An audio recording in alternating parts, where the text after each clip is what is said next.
Healing is not about never being triggered again. Many people begin their healing journey with a hope that seems completely understandable. They hope that one day they will no longer be triggered. No more painful reactions, no more emotional overwhelm, no more moments that bring them back to old wounds. They imagine healing as arriving at a place where nothing can affect them anymore, when in a place of permanent emotional stability, a place where the past no longer touches them. But what if healing is not about never being triggered again? What if healing is about something much deeper than that? The word triggered has become very common. Usually it refers to moments when something unexpectedly activates an emotional response, a comment, a memory, a situation, a person's behavior. Something happens and suddenly an old feeling comes rushing back.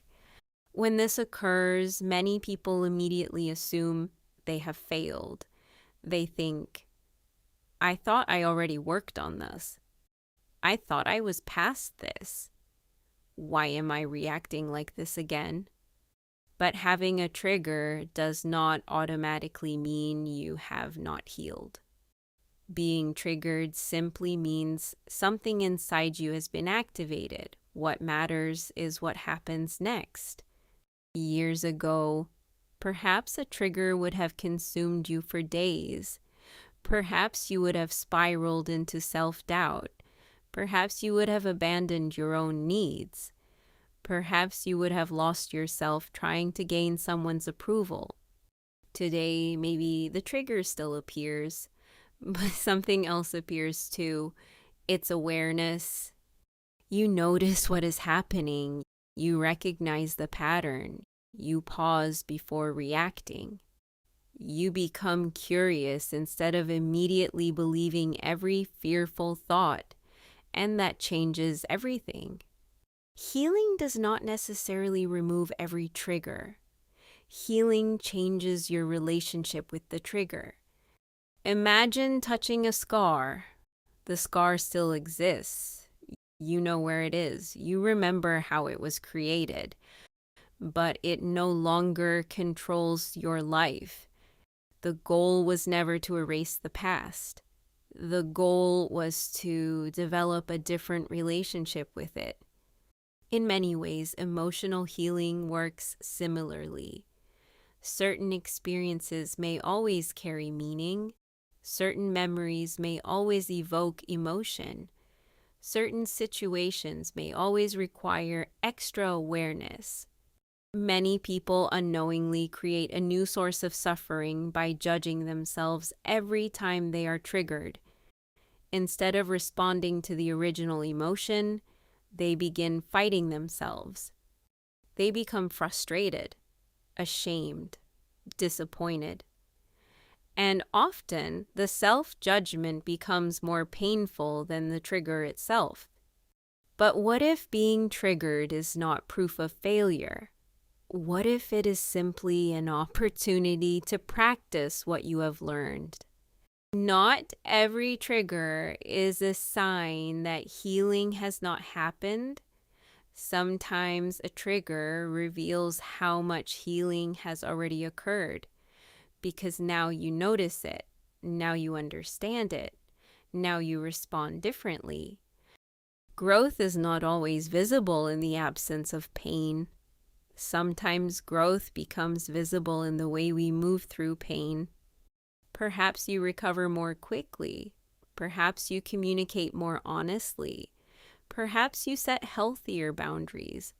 Perhaps you no longer abandon yourself in order to keep others comfortable. Perhaps you no longer make important decisions while emotionally overwhelmed. These changes matter. They are signs of growth, even if the trigger itself still exists. A healthy heart still feels. A healthy nervous system still responds. A healthy human being still experiences disappointment, sadness, grief, frustration, and fear. It helps you stay connected to yourself while experiencing it. The absence of emotion is not always a sign of healing. Sometimes it is a sign of disconnection. Real healing often allows us to feel more deeply and not less, but it also helps us feel without becoming consumed, to experience emotions without becoming trapped inside them, to acknowledge pain without building our identity around it, to recognize a trigger without surrendering our power to it. The next time you find yourself triggered, perhaps try asking a different question. Instead of asking, "Why am I still triggered?" you might ask, "How am I responding differently than I would have in the past?" That question often reveals growth that is easy to overlook. If you are currently navigating old triggers, may you remember that healing is not measured by perfection. It is not measured by never struggling. It is not measured by never feeling pain. Perhaps healing is measured by your willingness to meet yourself with awareness, compassion, and honesty. Perhaps it is measured by how often you return to yourself after losing your balance. And perhaps it is measured by your ability to keep moving forward, even when the journey is not perfectly smooth. May the true source of love and light guide you through every step of that journey. May you continue growing in wisdom, self-understanding, and compassion. And may you recognize the progress you have already made, even when it is not immediately visible. If this reflection resonated with you, you may consider supporting this channel by liking or subscribing. And if there is someone in your life who might need these words today, feel free to share this video with them. Thank you for spending this time here, and thank you for being part of this space.